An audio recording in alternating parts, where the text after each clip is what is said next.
What's going on, everyone? I'm AB Sports, and today I'm going to tell you everything you need to know about the playoff picture ahead of Week 14. I'm going to start in the NFC, where we have the Saints as the 1 seed at 10-2, the Packers the 2 seed at 9-3, then the Rams at 9-4, coming off their Thursday night win against the Patriots, are the 3, and last division winner is the Giants at 5-7. At the 5, 6, and 7 seeds, the current wild cards, the 8-4 Seahawks, the 7-5 Bucks, and the 6-6 Vikings. Tied with the Vikings in record, but the Vikings have a tiebreaker, are the Cardinals, who are currently the 8. After the Cardinals, there's a 4-way tie at 5-7 of the Bears, the Lions, the 49ers, and the Washington football team. At 13 is the Falcons at 4-8. 14 is the Panthers at 4-8. 15 is the 3-8-1 Eagles, and 16 is the 3-9 Dallas Cowboys. Now, starting at the top to analyze this a little bit more, if the Saints do end up losing another game this season and the Packers win out, the Packers will have the 1 seed because the Packers beat the Saints earlier in the year. And if they finish with the same record, the Packers will have the head-to-head tiebreaker.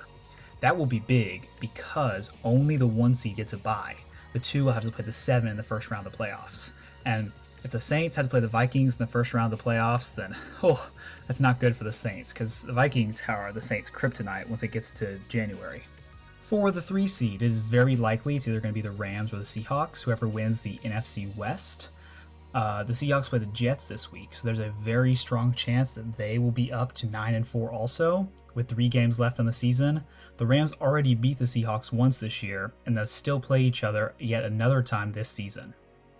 So, basically, maybe whoever wins that game will win the division. The Rams have the Jets also, so Seattle has to go on a pretty good run to be able to get that 3 seed, otherwise they'll be looking at the 5. And the NFC East, the Giants are leading the East right now. They have the same record as Washington. The reason that they're in is because they beat Washington twice already this season.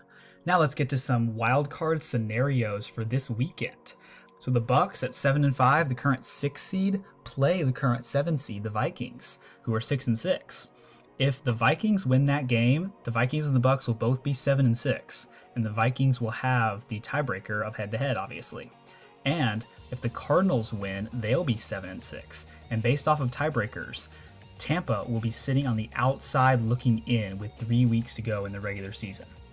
If Tom Brady and the Bucks and Bill Belichick and the Patriots both don't make the playoffs, then the debate of which one of them is better might not be finalized. It might say that they're just better together.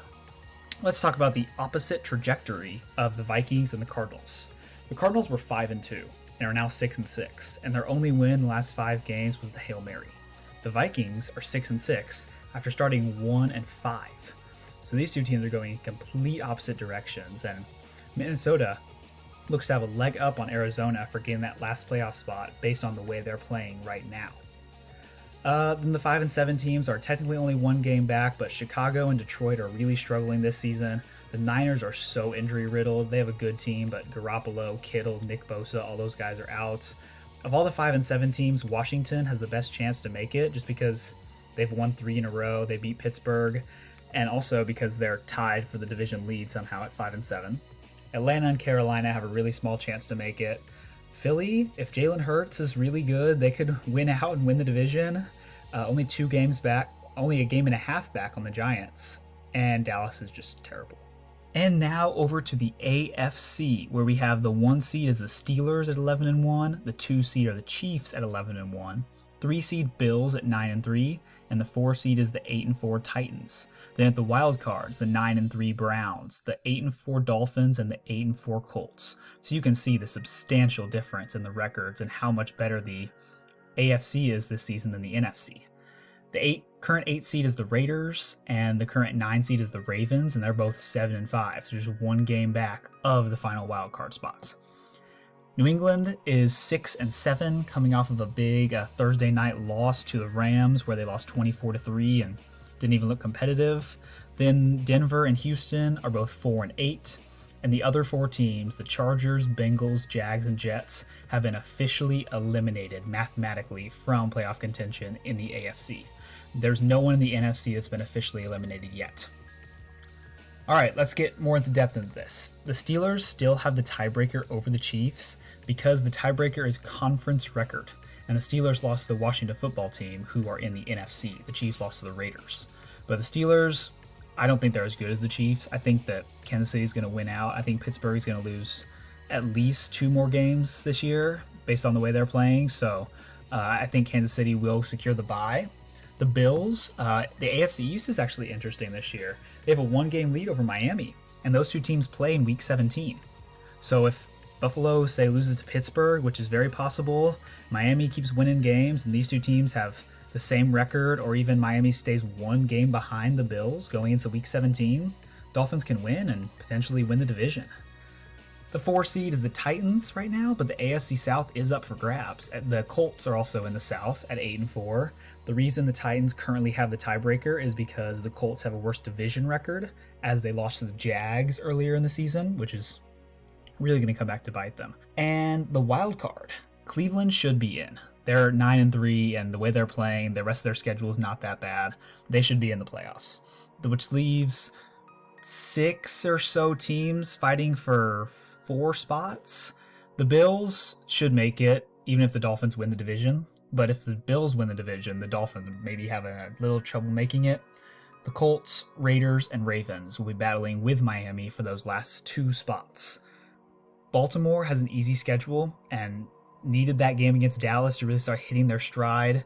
Vegas plays against Indy and Miami in the last 4 weeks of the season, including the Colts this week, so they control their own destiny. If the Raiders lose both those games, they're done. The Patriots don't look like playoff contenders. They're 6-7, and they just got destroyed by the Rams. Denver and Houston will almost certainly be eliminated this week, as they're sitting at 4-8, and if Miami or Indianapolis wins, then the Denver and Houston are out.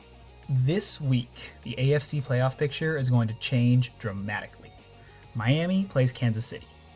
Baltimore plays Cleveland. Buffalo plays Pittsburgh.